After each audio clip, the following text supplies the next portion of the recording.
Hello friends, इस video में हम लोग करेंगे क्लास 9 का चैप्टर नंबर 3 निर्धनता एक चुनौती, जो कि अर्थशास्त्र का चैप्टर नंबर 3 है। इससे पहले मैंने आपको कराया है पालमपुर गांव की कहानी और उसके बाद कराया है संसाधन के रूप में लोग।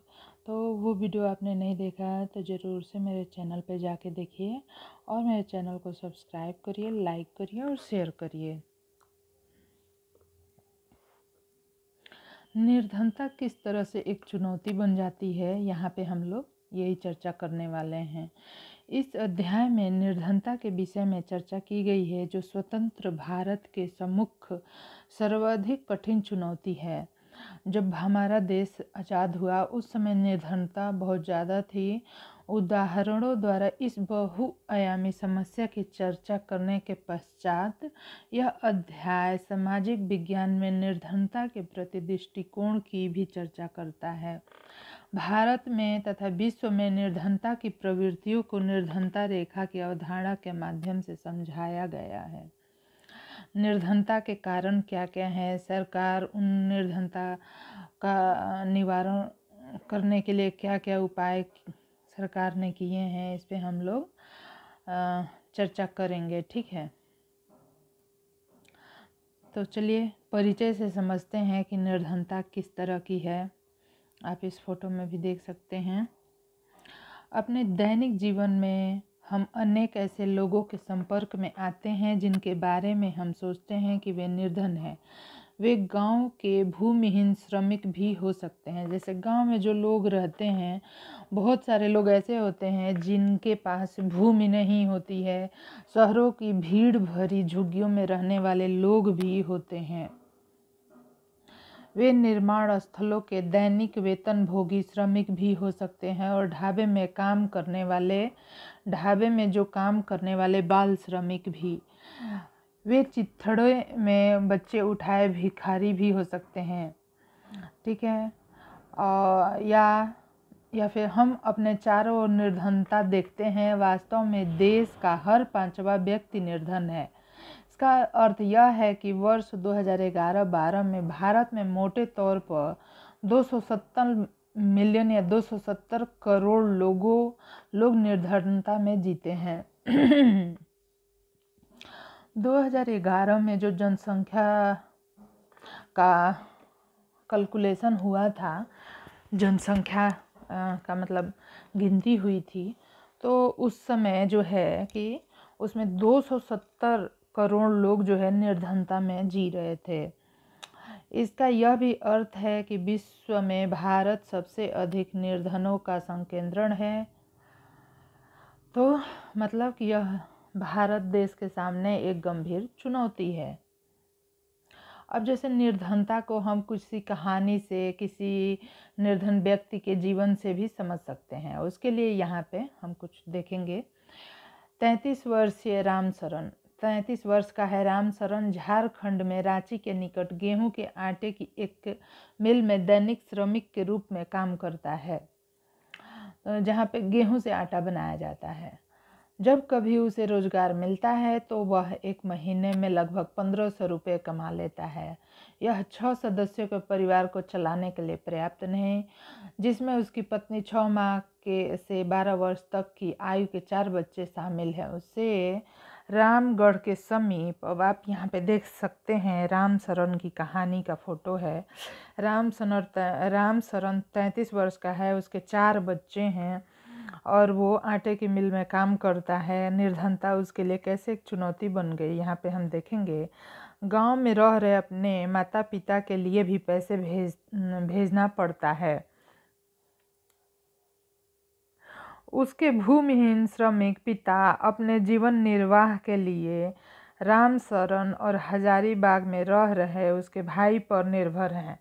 रामशरण शहर के बाहरी क्षेत्र में स्थित भीड़ भरी बस्ती में किराए पर एक कमरे के मकान में रहते हैं। यह ईंटों और मिट्टी के खपरों से बनी एक काम चलाऊ झोपड़ी है। उसकी पत्नी शांता देवी कुछ घरों में अंशकालिक नौकरानी का काम करती है, 800 रुपये कमा लेती है। वे दिन में 2 बार दाल और चावल का अल्प भोजन जुटा लेते हैं, पर यह उन सबके लिए कभी पर्याप्त नहीं होता। उसका बड़ा बेटा परिवार की आय में वृद्धि के लिए चाय की एक दुकान में एक सहायक का काम करके 300 रुपये कमा लेता है। उसकी 10 साल की बेटी छोटे बच्चों की देखभाल करती है। कोई भी बच्चा स्कूल नहीं जाता। उनमें से प्रत्येक के पास 2 जोड़े फटे पुराने कपड़े ही हैं। नए कपड़े तभी खरीदे जाते हैं जब पुराने बिल्कुल पहनने योग्य नहीं रहते। जूते पहनना विलासिता है। छोटे बच्चे अल्प पोषित रहते हैं, बीमार होते हैं तो उन्हें चिकित्सा की कोई सुविधा नहीं मिलती। ग्रामीण निर्धनता को हम लोग यहाँ पे समझेंगे। लखा सिंह जो है उत्तर प्रदेश के मेरठ के पास एक गांव का रहने वाला है। उसके परिवार के पास कोई भूमि नहीं है, इसलिए वह बड़े किसानों के लिए छोटे मोटे काम करता है। मतलब गांव में क्या है कि जिसके पास भूमि है उस पे वो खेती करता है और खेती से पूरे साल खाने के लिए अनाज और बाकी सारी चीज़ें, दालें और सब्जियां उगा लेता है और कुछ बेच भी देता है, जिससे उसके जो खर्चे हैं वो सारे निकल जाते हैं। लेकिन गांव में जिसके पास खेती नहीं है, भूमि नहीं है, उसे बहुत तकलीफ होती है, इसलिए वह बड़े किसानों के लिए छोटे मोटे काम करता है। काम अनियमित होता है, आय भी वैसी ही होती है। कई बार उसे पूरे दिन की मेहनत के बदले 50 रुपये ही मिलते हैं, लेकिन प्रायः खेतों में पूरे दिन मेहनत करने के बाद उसे वस्तु के रूप में कुछ किलो गेहूँ, दाल और थोड़ी सब्जी ही मिल पाती है। 8 सदस्यों का परिवार हमेशा 2 वक्त का भोजन भी नहीं जुटा पाता। लखा सिंह गांव के बाहर एक कच्ची झोपड़ी में रहता है। परिवार की महिलाएं पूरा दिन खेतों में चारा काटने और खेतों से जलाने की लकड़ियां बीनने में ही गुजार देती हैं। उसके पिता की जो तपेदिक के मरीज थे, चिकित्सा के अभाव में 2 वर्ष पूर्व मृत्यु हो गई। कि माँ अब उसी बीमारी से ग्रस्त है और उसका जीवन भी धीरे धीरे क्षीण हो रहा है। एक गांव में एक प्राथमिक विद्यालय है। लखा वहाँ भी नहीं गया। 10 वर्ष की उम्र में ही कमाना शुरू करना पड़ा। नए कपड़े खरीदना कुछ वर्षों में ही संभव हो पाता है।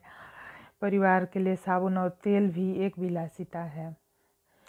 निर्धनता के उपरोक्त मामलों का अध्ययन करें। निर्धनता से संबद्ध निम्नलिखित मुद्दों पर भूमिहीनता। अब गांव में जिन लोगों के पास भूमि नहीं है उन्हें बहुत तकलीफ होती है। बेरोजगारी है, परिवार का आकार बड़ा होगा तो ज़्यादा खर्चे होंगे, निरक्षरता है, खराब स्वास्थ्य है, बाल श्रम है, असहायता है। इस तरह से एक दूसरे की लोग सहायता नहीं करते हैं, घर में या बाहर भी। ये भी एक बहुत बड़ी समस्या मुझे गांव में समझ आती है। बाल श्रम तो होना ही नहीं चाहिए और सबको एक दूसरे की मदद करनी चाहिए, जो नहीं करते हैं गांव में लोग आजकल, और उसकी वजह से बहुत तकलीफ़ में वो हैं सबके सब खुद ही। ऊपर के दोनों विशिष्ट उदाहरण निर्धनता के अनेक आयामों को दर्शाते हैं। वे दर्शाते हैं कि निर्धनता का अर्थ भूखमरी और आश्रय का न होना है। यह एक ऐसी स्थिति भी है जब माता पिता अपने बच्चों को विद्यालय नहीं भेज पाते या कोई बीमार आदमी इलाज नहीं करवा पाता। निर्धनता का अर्थ स्वच्छ जल और सफाई सुविधाओं का अभाव भी है। निर्धनता का अर्थ है स्वच्छ जल नहीं मिल पाता है, सफाई की सुविधाएं नहीं है। इसका अर्थ नियमित रोजगार की कमी भी है, तो सलीनता स्तर का अभाव भी है। अंततः इसका अर्थ है असहायता की भावना के साथ जीना। निर्धन लोग ऐसी स्थिति में रहते हैं जिसमें उनके साथ खेतों, कारखानों, सरकारी कार्यालयों, अस्पतालों, रेलवे स्टेशनों और लगभग सभी स्थानों पर दुर्व्यवहार होता है कि कोई भी निर्धनता में जीना नहीं चाहता। आपने करोड़ों लोगों को दयनीय निर्धनता से बाहर निकालना स्वतंत्र भारत की सबसे बड़ी चुनौतियों में से एक है। महात्मा गांधी हमेशा इस बात पर बल दिया करते, भारत सही अर्थों में तभी स्वतंत्र होगा जब यहाँ का सबसे निर्धन व्यक्ति भी मानवीय व्यथा से मुक्त होगा। मानवीय व्यथा का मतलब है कि उसके पास कपड़े होंगे, खाने को होगा, सब कुछ होगा। सामाजिक वैज्ञानिकों की दृष्टि में निर्धनता, चूँकि निर्धनता के अनेक पहलू हैं, सामाजिक वैज्ञानिक उसे अनेक सूचकों के माध्यम से देखते हैं। सामाजिक वैज्ञानिक जो सोशलिस्ट होते हैं उनकी नज़र में निर्धनता क्या है? सामान्यतया प्रयोग किए जाने वाले सूचक वे हैं जो आय और भोग के स्तर से संबंधित हैं। निर्धनता को निरक्षरता, स्तर कुपोषण के कारण, रोग प्रतिरोधी क्षमता की कमी, स्वास्थ्य सेवाओं की कमी, रोजगार के अवसरों की कमी, सुरक्षित पेयजल और स्वच्छता तक पहुंच की कमी आदि जैसे अन्य सामाजिक सूचकों के माध्यम से भी देखा जाता है। सामाजिक अपवर्जन और सुरक्षा पर आधारित निर्धनता का विश्लेषण अब बहुत सामान्य होता जा रहा है। सामाजिक अपवर्जन इस अवधारणा के अनुसार निर्धनता को इस संदर्भ में देखा जाना चाहिए कि निर्धनों को बेहतर माहौल और अधिक अच्छे वातावरण में रहने वाले संपन्न लोगों की सामाजिक क्षमता से अपरिवर्जित रहकर केवल निकृष्ट वातावरण में दूसरे निर्धनों के साथ रहना पड़ता है। सामान्य अर्थ में सामाजिक अपवर्जन निर्धनता का एक कारण और परिणाम दोनों हो सकता है। मोटे तौर पर यह एक प्रक्रिया है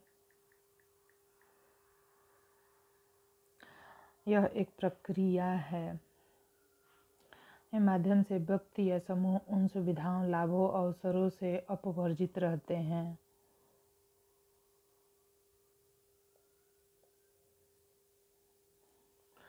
तौर पर ये एक प्रक्रिया है जिसके माध्यम से व्यक्ति या समूह उन सुविधाओं, लाभों, अवसरों से अपवर्जित रहते हैं जिनका उपभोग दूसरे उनसे अधिक अच्छे करते हैं। इसका एक विशिष्ट उदाहरण भारत में जाति व्यवस्था की कार्यशैली है, जिसमें कुछ जाति के लोगों को सामान्य अवसरों से अपवर्जित रखा जाता है। इस प्रकार अपवर्जन लोगों की आयु ही बहुत कम नहीं करता, बल्कि यह इससे भी कहीं अधिक क्षति पहुंचा सकता है। असुरक्षा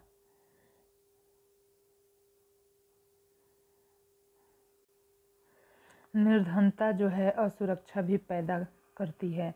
निर्धनता के प्रति असुरक्षा एक माप है जो कुछ विशेष समुदाय जैसे किसी पिछड़ी जाति के सदस्य या व्यक्ति जैसे कोई विधवा या व्यक्ति के भावी वर्षों में निर्धन होने या निर्धन बने रहने की अधिक संभावना जताता है। सुरक्षा का निर्धारण पर संपत्ति, शिक्षा, स्वास्थ्य, रोजगार के अवसरों के रूप में जीविका खोजने के लिए विभिन्न समुदायों के पास उपलब्ध विकल्पों से होता है। इसके अलावा इसका विश्लेषण प्राकृतिक भूकंप, सुनामी आदि में इन समूहों के समक्ष विद्यमान बड़े जोखिम के आधार पर किया जाता है।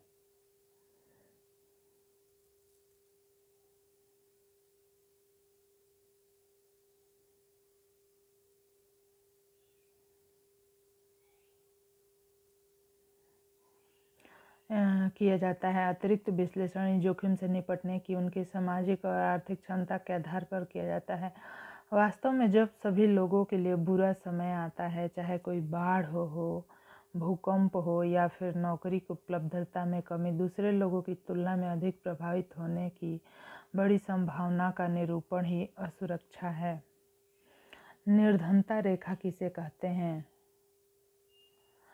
निर्धनता पर चर्चा के केंद्र में सामान्यतः निर्धनता रेखा की अवधारणा होती है के आकलन की एक सर्वमान्य सामान्य विधि आय अथवा उपभोग के स्तरों पर आधारित है। किसी व्यक्ति को निर्धन माना जाता है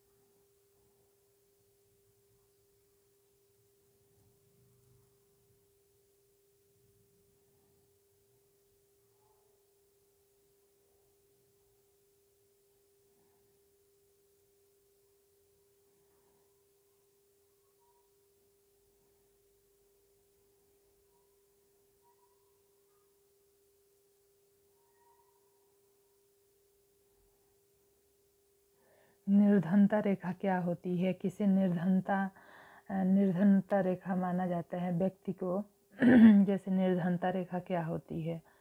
निर्धन माना जाता है यदि उसकी आय या उपभोग।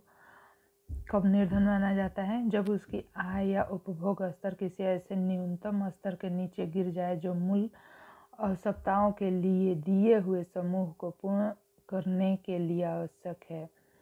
मतलब कि कोई व्यक्ति की आय या उपभोग स्तर किसी ऐसे न्यूनतम स्तर के नीचे गिर जाए जो मूल आवश्यकता के एक दिए हुए समूह को पूर्ण करने के लिए आवश्यक है।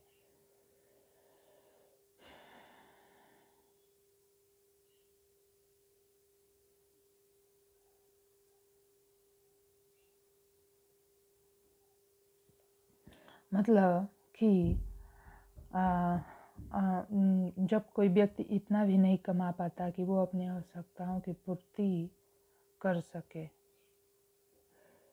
को पूर्ण करने के लिए आवश्यक वस्तुएं विभिन्न कालों में विभिन्न देशों से में भिन्न हैं।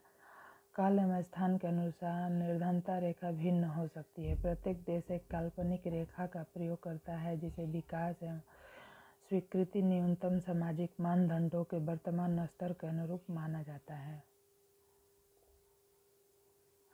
के लिए अमेरिका में उस आदमी को निर्धन माना जाता है जिसके पास कार नहीं है। भारत में अब भी कार रखना विलासिता मानी जाती है।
भारत में निर्धनता रेखा का निर्धारण करते समय जीवन निर्वाह के लिए खाद्य आवश्यकता, कपड़ों, जूतों, ईंधन, शैक्षिक और चिकित्सा संबंधी आवश्यकताओं आदि पर विचार किया जाता है। इन भौतिक मात्राओं को रुपयों में उनकी गुणा कर दिया जाता है। निर्धनता रेखा का आकलन करते समय खाद्य आवश्यकता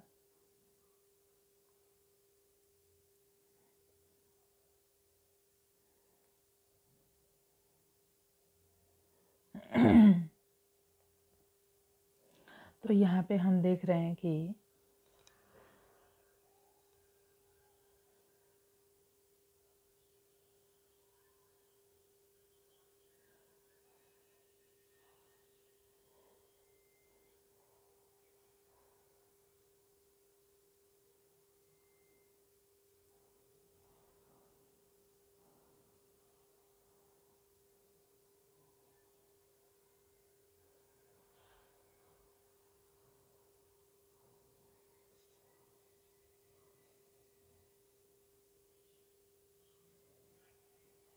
भारत में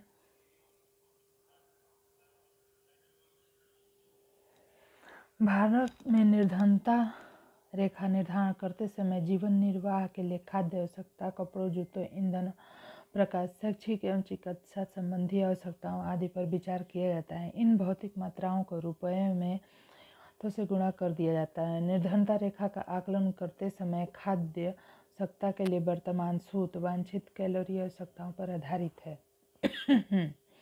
वस्तुएं जैसे अनाज, दालें, सब्जियां, दूध, तेल, चीनी आदि मिलाकर इस आवश्यक कैलोरी की पूर्ति करती है। आयु, लिंग, काम करने की प्रवृत्ति आदि के आधार पर कैलोरी आवश्यकताएं बदलती रहती है। भारत में स्वीकृत कैलोरी आवश्यकता ग्रामीण क्षेत्रों में 2400 प्रति व्यक्ति प्रतिदिन, नगरीय क्षेत्र में कई सौ कैलोरी प्रति व्यक्ति प्रतिदिन है। चूँकि ग्रामीण क्षेत्रों में रहने वाले लोग अधिक शारीरिक कार्य करते हैं, अतः ग्रामीण क्षेत्रों में कैलोरी आवश्यकता शहरी क्षेत्रों की तुलना में अधिक मानी गई है। अनाज आदि के रूप में इन कैलोरी आवश्यकताओं को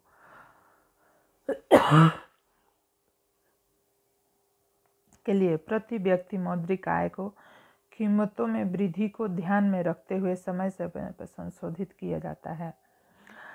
परिकल्पनाओं के आधार पर 2011-12 में किसी व्यक्ति के लिए निर्धनता रेखा का निर्धारण ग्रामीण क्षेत्र में 816 रुपये प्रति माह और शहरी क्षेत्र में 1000 रुपये प्रति माह किया गया था। कम कैलोरी की आवश्यकता के बावजूद शहरी क्षेत्रों के लिए उच्च राशि निश्चित की गई, क्योंकि शहरी क्षेत्रों में अनेक आवश्यक वस्तुओं की कीमतें अधिक होती है। इस प्रकार का परिवार निर्धनता रेखा के नीचे होगा यदि उसकी आय लगभग 4080 रुपये प्रति माह से कम है। इसी तरह के परिवार को शहरी क्षेत्र में अपनी मूल आवश्यकता पूरा करने के लिए कम से कम 5000 रुपये प्रति माह की आवश्यकता होगी। तो जगह अगर चेंज होता है तो निर्धनता मूल्य भी चेंज हो जाती है।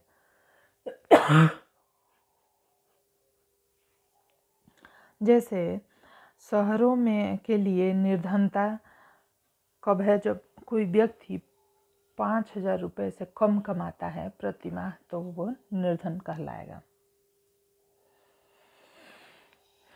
निर्धनता रेखा का आकलन समय समय पर सामान्यतः हर 5 वर्ष पर प्रतिवर्ष सर्वेक्षण के माध्यम से किया जाता है। राष्ट्रीय प्रतिदर्श सर्वेक्षण संगठन अर्थात नेशनल सैंपल सर्वे ऑर्गेनाइजेशन द्वारा कराए जाते हैं। यद्यपि के बीच तुलना करने के लिए विश्व बैंक जैसे अनेक अंतर्राष्ट्रीय संगठन निर्धारण रेखा के लिए प्रयोग करते हैं।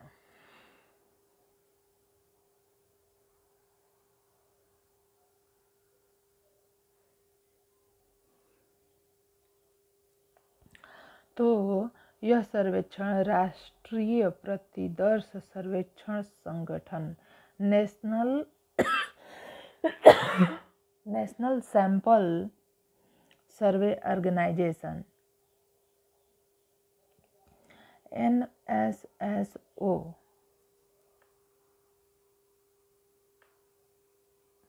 के द्वारा किया गया है। देशों के बीच तुलना करने के लिए विश्व बैंक जैसे अनेक अंतर्राष्ट्रीय संगठन निर्धारणता रेखा के लिए एक सामान्य मानक का प्रयोग करते हैं। NSSO जो है विकासशील देशों के बीच तुलना करने के लिए विश्व बैंक जैसे अनेक अंतर्राष्ट्रीय संगठन निर्धनता रेखा के लिए एक सामान्य मानक का प्रयोग, जैसे $1.9 प्रति व्यक्ति प्रतिदिन के समतुल्य न्यूनतम उपलब्धता के आधार पर। मतलब एक व्यक्ति के पास $1.9 प्रतिदिन कम से कम उसे इतना कमाना चाहिए।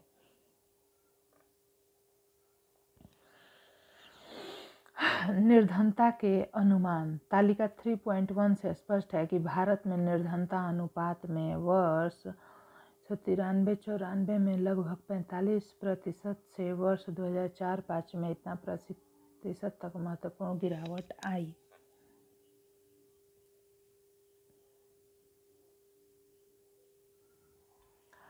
कितना स्पष्ट है कि भारत में निर्धनता अनुपात में 1993-94 में लगभग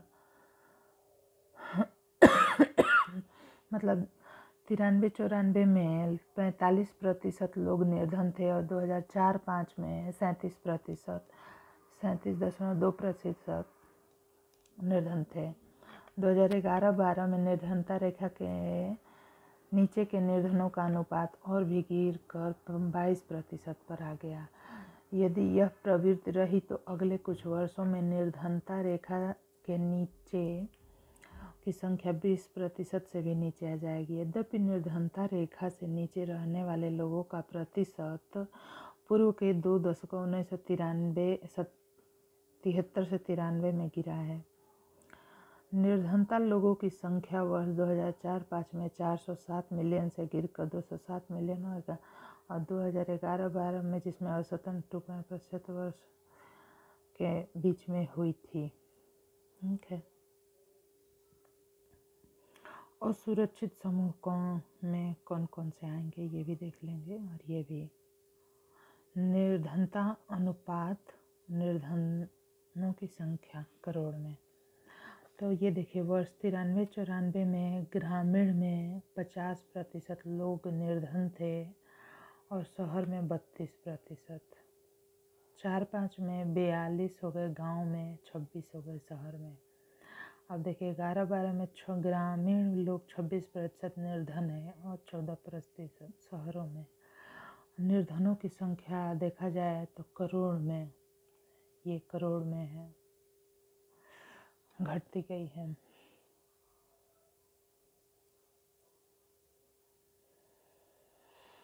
असुरक्षित समूह को हम देख लेंगे। यहाँ पे अनुसूचित जनजाति के लोग सबसे ज़्यादा असुरक्षित हैं। अनुसूचित जाति भारतीय निर्धनता अनुपात औसत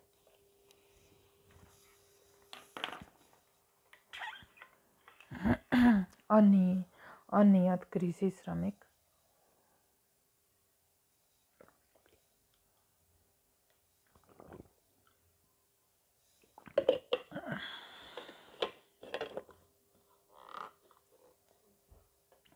अनियत गैर कृषि श्रमिक।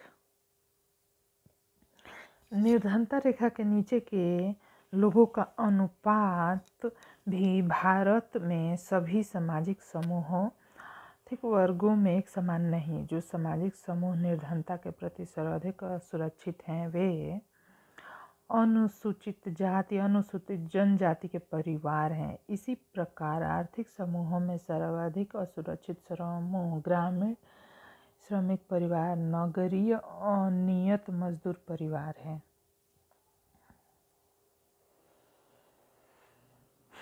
निर्धनता रेखा के नीचे के लोगों का औसत भारत में सभी समूहों के लिए 22 है।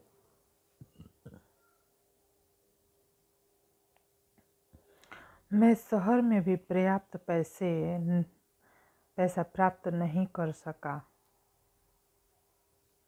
अनियमित आय में मैं अपने बच्चों को विद्यालय कैसे भेजूंगा।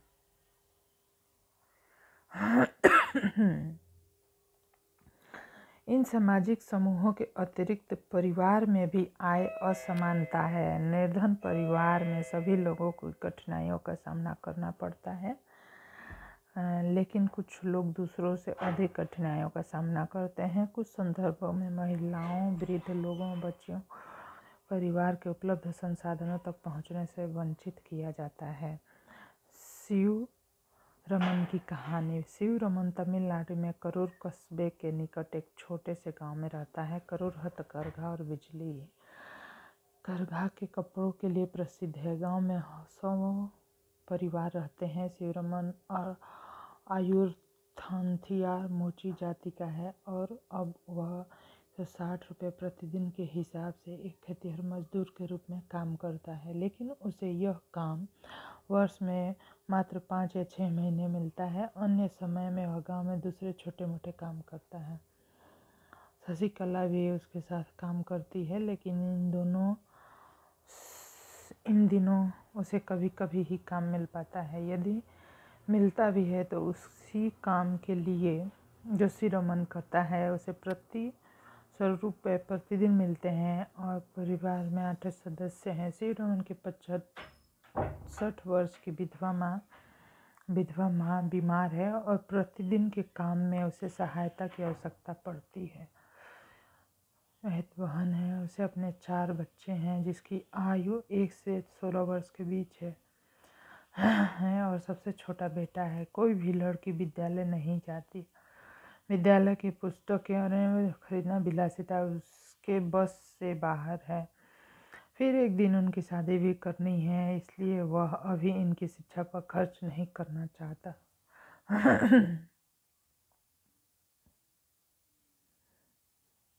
उसकी बहन और सबसे बड़ी लड़की घर का काम करती है। शिव रमन अपने बेटे को बड़ा होने पर विद्यालय भेजना चाहता है कि उसकी पत्नी के साथ नहीं बनती।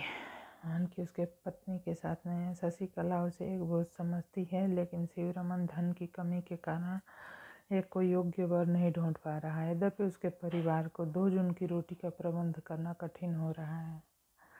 कभी दूध खरीद लेता है। राज्यों में अलग अलग है। यहाँ पे हम जब देखेंगे अंतर्राज्यीय असमानताएं। भारत में निर्धनता का एक और पहलू या आयाम है। प्रत्येक राज्य में निर्धन लोगों का अनुपात एक समान नहीं। 1970 के दशक के प्रारंभ से राज्य स्तरीय निर्धनता में सुदीर्घकालिक कमी हुई। निर्धनता कम करने में सफलता की दर विभिन्न राज्यों में अलग अलग है। वर्ष 2011-12 में जो भारत में निर्धनता अनुपात 22% है। कुछ राज्य जैसे मध्य प्रदेश, असम, उत्तर प्रदेश, बिहार एवं उड़ीसा में निर्धनता अनुपात राष्ट्रीय अनुपात से ज़्यादा है कि यहाँ पे श्रेणी में दिखाया गया है। इसकी तुलना में केरल, महाराष्ट्र, आंध्र प्रदेश, तमिलनाडु, गुजरात, पश्चिम बंगाल में निर्धनता में उल्लेखनीय गिरावट आई है। पूरे वर्ल्ड की वैश्विक निर्धनता परिदृश्य देखें अगर, विभिन्न देशों में अत्यंत आर्थिक निर्धनता विश्व बैंक की परिभाषा के अनुसार प्रतिदिन $1.9 से कम पर जीवन निर्वाह करने में रहने वाले लोगों का अनुपात 1990 के 36% से गिरकर 2015 में 10% हो गया। वैश्विक मतलब 1990 में 36% लोग निर्धन थे और 2015 में 10% लोग निर्धन हैं। यद्यपि वैश्विक निर्धनता में उल्लेखनीय गिरावट आई है, बृहद क्षेत्रीय विभिन्नताएं पाई जाती हैं। तीव्र आर्थिक प्रगति, मानव संसाधन विकास में बृहद निवेश के कारण चीन और दक्षिण पूर्व एशिया के देशों में निर्धनता में विशेष कमी आई है। चीन में निर्धनों की जो संख्या है 1981 के 88.3% से घटकर 2008 में 14.7% और वर्ष 2019 में प्रतिशत रह गई है। दक्षिण एशिया के देशों भारत, पाकिस्तान, श्रीलंका, नेपाल, बांग्लादेश, भूटान में निर्धनों की संख्या में गिरावट इतनी तीव्र रही है और 2005 में 34% से 2014 में इतना प्रतिशत हो गए। निर्धनों के प्रतिशत में गिरावट के साथ ही निर्धनों की संख्या में भी कमी आई। 2005 में 510 मिलियन से घटकर 2013 में इतना मिलियन रह गई। विभिन्न निर्धनता आरेख परिभाषा के कारण भारत में भी निर्धनता राष्ट्रीय अनुपात से अधिक है।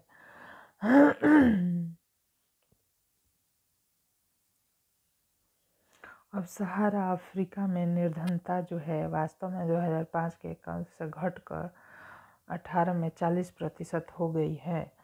लैटिन अमेरिका में निर्धनता का अनुपात वही रहा। यहाँ पर निर्धनता रेखा 2005 में 10% से गिरकर रह गई। रूस जैसे पूर्व समाजवादी देशों में भी निर्धनता पुनः व्याप्त हो गई, जहाँ पहले आधिकारिक रूप से कोई निर्धनता थी ही नहीं। अंतर्राष्ट्रीय निर्धनता रेखा जो है उसमें है $1.9 प्रतिदिन से नीचे की जनसंख्या की परिभाषा के अनुसार विभिन्न देशों में निर्धनता के नीचे का अनुपात दर्शाती है। संयुक्त राष्ट्र के नए सतत विकास के लक्ष्य को 2030 तक सभी प्रकार की गरीबी खत्म करने का प्रस्ताव। विश्व बैंक के आंकड़े।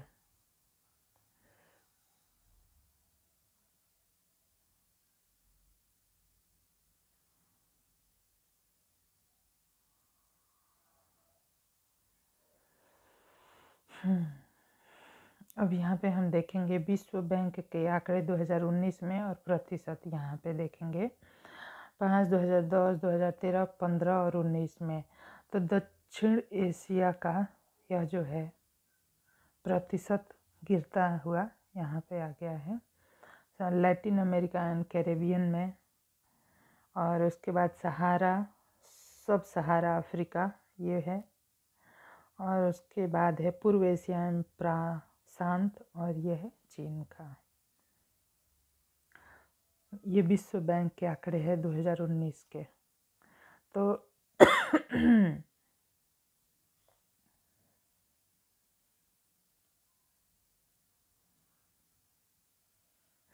तो यह जो है कि 2005 या 2000 में दक्षिण एशिया के लोग 140% लोग जो है कि $1.9 प्रतिदिन पे जीवन यापन कर रहे थे, लेकिन 2019 में ये घट गए हैं और इसमें केवल देखिए 40 या 42% लोग ही दक्षिण एशिया के 42% लोग ही अब $1.9 प्रतिदिन पर जीवन यापन कर रहे हैं। वहीं पे लैटिन अमेरिका और कैरिबियन का देखा जाए, ये पर्पल वाला है, तो पहले 100% था जो कि $1.9 प्रतिदिन पर जीवन यापन करता था, और अब जो है घट के यह जो है यहाँ पे यह भी 42 तक पे आ गया है यहाँ पे। और यह है सहारा अफ्रीका का, यह भी 41 तक आ गया है, देख सकते हैं।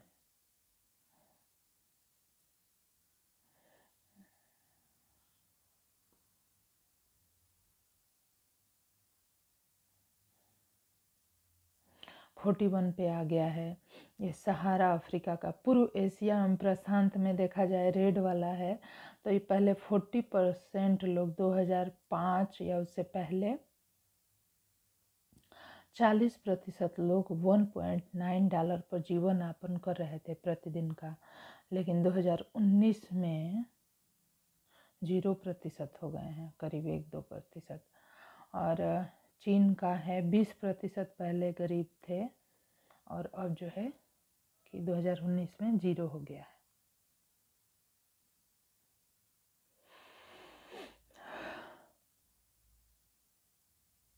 और क्षेत्र अनुसार निर्धनों की संख्या निर्धन में ही आते हैं, जो $1.9 प्रतिदिन पे अपना जीवन गुजारते हैं, वो निर्धन में आते हैं।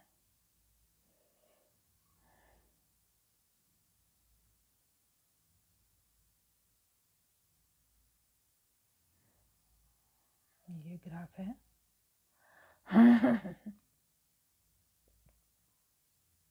इस ग्राफ में बताया गया है सब सहारा अफ्रीका के 2030 तक निर्धनों की संख्या बढ़ रही है, आप देख सकते हैं।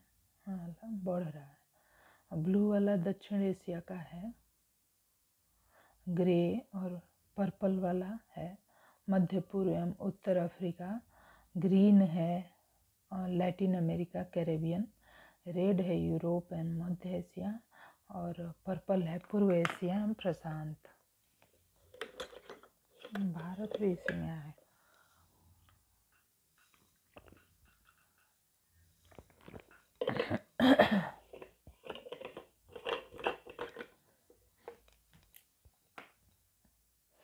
अब हम यहाँ पे देखेंगे निर्धनता के कारणों को। निर्धनता के कारण क्या क्या है। भारत में व्यापक निर्धनता के अनेक कारण हैं। एक ऐतिहासिक कारण ब्रिटिश औपनिवेशिक प्रशासन के दौरान आर्थिक विकास का निम्न स्तर है। औपनिवेशिक सरकार की नीतियों ने पारंपरिक हस्तशिल्पकारी को नष्ट कर दिया, वस्त्र जैसे उद्योग के विकास को हतोत्साहित किया। विकास की धीमी दर 1980 के दशक तक जारी रहा। इसके परिणाम स्वरूप रोजगार के अवसर घटे और आय की वृद्धि दर गिरी। इसके साथ साथ जनसंख्या दर से वृद्धि हुई। इन दोनों ने प्रति व्यक्ति आय की समवृद्धि दर को बहुत कम कर दिया। आर्थिक प्रगति को बढ़ावा और जनसंख्या नियंत्रण दोनों मोर्चों पर असफलता के कारण निर्धनता का चक्र बना रहा। सिंचाई और हरित क्रांति के प्रसार से कृषि क्षेत्र में सिंचाई और हरित क्रांति के से कृषि क्षेत्र में रोजगार के अनेक अवसर सृजित हुए, लेकिन इनका प्रभाव भारत के कुछ भागों तक ही सीमित रहा।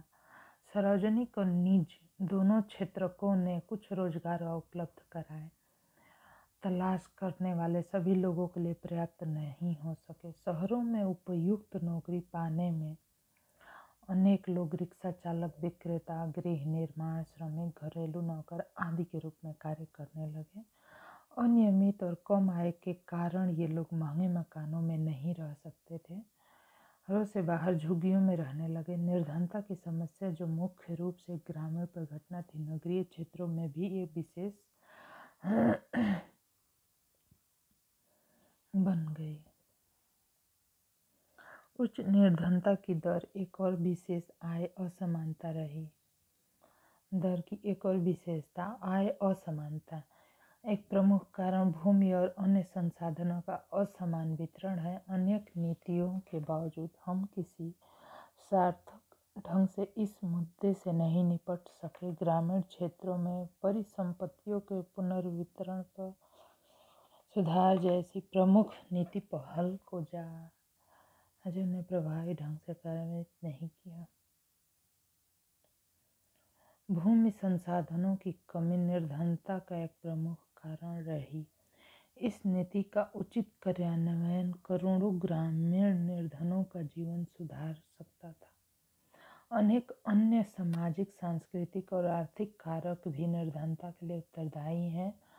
अति निर्धनों सहित भारत में लोग सामाजिक दायित्वों स्थानों के आयोजन में बहुत पैसे खर्च करते हैं। छोटे किसानों को बीज, उर्वरक, कीटनाशकों जैसे कृषि खरीदारी के लिए धनराशि की जरूरत होती है, चूँकि निर्धन कठिनाई से ही कोई बचत कर पाते हैं।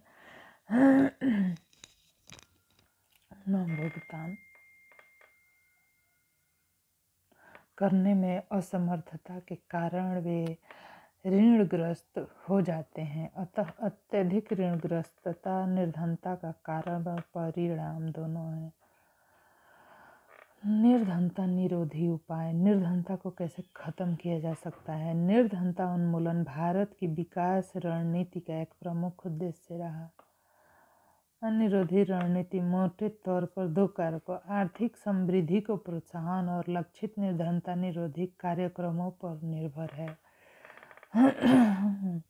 1980 के दशक के आरंभ तक समाप्त हुए 30 वर्ष की अवधि के दौरान प्रति व्यक्ति आय में कोई वृद्धि नहीं हुई, निर्धनता में भी अधिक कमी नहीं आई। 1950 के दशक के आरंभ में अधिक निर्धनता अनुमान 45% का था और 1980 के में भी वही बना रहा। 1980 के दशक से भारत का आर्थिक समृद्धि दर विश्व में सबसे अधिक रही।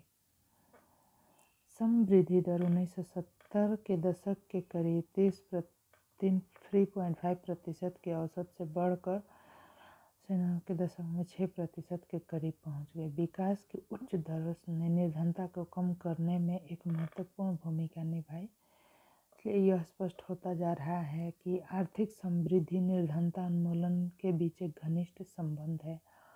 वृद्धि अवसरों को व्यापक बना देती है और मानव विकास में निवेश के लिए संसाधन उपलब्ध कराती है। यह शिक्षा में निवेश से अधिक आर्थिक प्रतिफल पाने की आशाओं लोगों को अपने बच्चों को लड़कियों सहित स्कूल भेजने के लिए करती है। तथापि यह संभव है कि आर्थिक विकास से सृजित अवसरों से प्रत्यक्ष लाभ नहीं उठा सके। इसके अतिरिक्त कृषि क्षेत्र में समृद्धि और निर्धनता पर इसका प्रत्यक्ष प्रभाव पड़ा है। इन परिस्थितियों में लक्षित निर्धनता निरोधी कार्यक्रमों की स्पष्ट आवश्यकता है, जिनको प्रत्यक्ष या परोक्ष रूप से निर्धनता कम करने के लिए बनाया गया है। उनमें से कुछ का उल्लेख करना आवश्यक है। महात्मा गांधी राष्ट्रीय ग्रामीण अधिनियम मनरेगा का उद्देश्य ग्रामीण क्षेत्रों का सुरक्षित करने के लिए हर घर के लिए मजदूरी रोजगार कम से कम 100 दिनों के लिए उपलब्ध कराना है। इसका उद्देश्य सतत विकास में सूखा, वन कटाई, मिट्टी के कटाव जैसी समस्याओं से बचा जा सके। इन प्रावधानों के तहत 1/3 महिलाओं के लिए सुरक्षित किया गया है।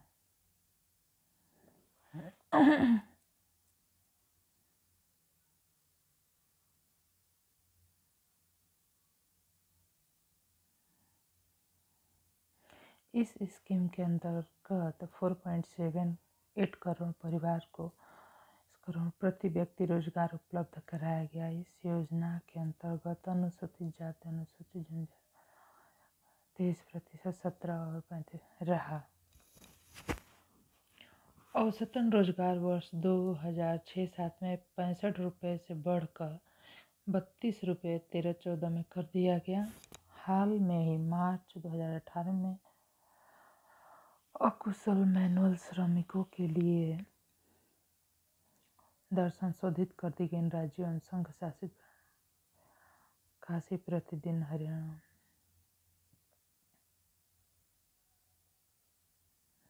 केंद्र सरकार राष्ट्रीय रोजगार गारंटी कोष भी स्थापित करेगी। इसी तरह राज्य सरकार भी योजनाओं के कार्यान्वयन के लिए राज्य रोजगार गारंटी कोष की स्थापना करेगी।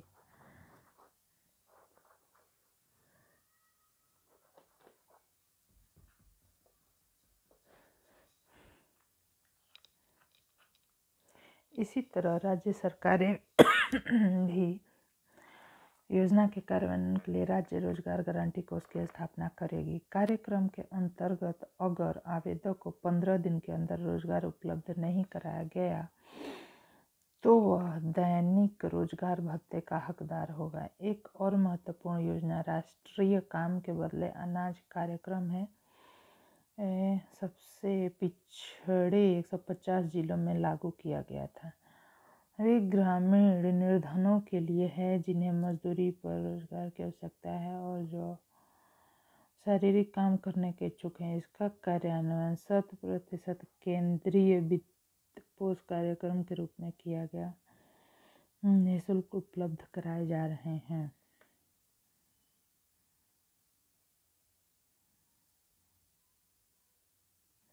प्रधानमंत्री रोजगार योजना एक अन्य योजना है जिसे 93 आरंभ किया गया। इस कार्यक्रम का उद्देश्य ग्रामीण क्षेत्रों और छोटे शहरों में शिक्षित बेरोजगार युवाओं के लिए स्वरोजगार के अवसर सृजित करना है। व्यवसाय और उद्योग स्थापित करने में उनकी सहायता दी जाती है। ग्रामीण रोजगार सृजन कार्यक्रम का आरंभ 1995 में इसका किया गया। इसका उद्देश्य ग्रामीण क्षेत्र और छोटे शहरों में स्वरोजगार के अवसर सृजित करना है। 10वीं पंचवर्षीय योजना में इस कार्यक्रम के अंतर्गत 25 लाख नए रोजगार के अवसर सृजित करने का लक्ष्य। स्वर्णिम जयंती ग्राम स्वरोजगार योजना का आरंभ होने से किया गया। 99 में उद्देश्य सहायता प्राप्त निर्धन परिवारों को स्व सहायता समूहों में संगठित कर बैंक ऋण और सरकारी प्रधानमंत्री ग्रामोदय योजना के अंतर्गत प्राथमिक स्वास्थ्य प्राथमिकरण जैसी मूल सुविधाओं राज्यों को अतिरिक्त केंद्रीय सहायता प्रदान की जाती है। और एक महत्वपूर्ण योजना इन कार्यक्रमों के मिले जुले परिणाम हुए। इनके कम कार्यक्रमों के कारण उचित कार्यान्वयन और सही लक्ष्य निश्चित करने की कमी है। इसके अतिरिक्त कुछ योजनाएं परस्पर व्यापी हैं। भावी चुनौतियां क्या हैं? भारत में निर्धनता में निश्चित रूप से गिरावट आई है, लेकिन प्रगति के बावजूद निर्धनता उन्मूलन भारत की एक सबसे बाध्यकारी चुनौती है। विभिन्न राज्यों में निर्धनता में व्यापक असमानता है। कुछ सामाजिक और आर्थिक समूह निर्धनता के प्रति अधिक असुरक्षित हैं। लोगों के लिए निर्धनता की अधिकाधिक परिभाषा उनके केवल एक सीमित भाग पर लागू होती है। अनेक बुद्धिजीवियों ने इसका समर्थन किया है। निर्धनता की अवधारणा का विस्तार मानव निर्धनता तक कर देना चाहिए। हो सकता है कि बड़ी संख्या में लोग अपना भोजन जुटाने में समर्थ हों, लेकिन क्या उनके पास शिक्षा है या घर है या स्वास्थ्य सेवा? क्या बाल श्रम की प्रथा अब भी प्रचलित है? विश्वव्यापी अनुभव के विकास के साथ भी बदलती है। निर्धनता उन्मूलन हमेशा एक गतिशील लक्ष्य है। सभी लोगों को केवल आय के संदर्भ में न्यूनतम आशाएं उपलब्ध करा सकेंगे।